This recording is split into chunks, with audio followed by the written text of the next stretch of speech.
लिमडावाडीत 21 लाखांच्या रस्ता काँक्रिटीकरण व गटार लाईन कामाचा आमदार नाईक यांच्या हस्ते शुभारंभ। नागरिकांमध्ये आनंदाचे वातावरण।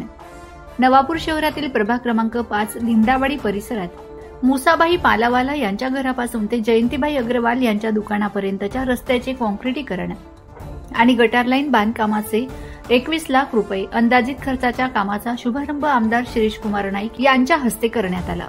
जिल्हा नियोजन अंतर्गत नगर उत्थान योजनेतून मंजूर झालेल्या या कामासाठी आमदार नाईक यांच्याकडे माजी नगरसेवक हारुख हाटिक, माजी नगरसेविका मंगला सेन आणि विजय सेन यांनी सातत्याने पाठपुरावा केला होता।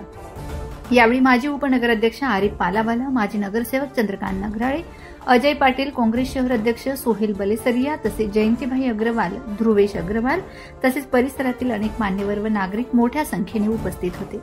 बऱ्याच दिवसांपासून प्रलंबित असलेले हे काम सुरू झाल्याने नागरिकांनी आनंद व्यक्त केला। लिमडावाडी परिसरात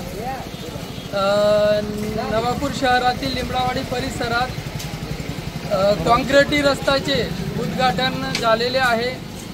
तो निधी नगर उत्थान या निधीतून तो रस्ता करण्यात येणार आहे आणि या निधीसाठी हा काँक्रिटीकरण रस्ता आहे व त्याच्यात गटार पण आहे आणि हा जो रस्ता आहे त्या आमदार शिरीषकुमारजी नाईक यांच्या प्रयत्नातून तो रस्ता झालेला आहे आणि आज रोजी त्या रस्त्याचे उद्घाटन माननीय शिरीषदादा नाईक आमदार यांच्या हस्तेच झालेला आहे।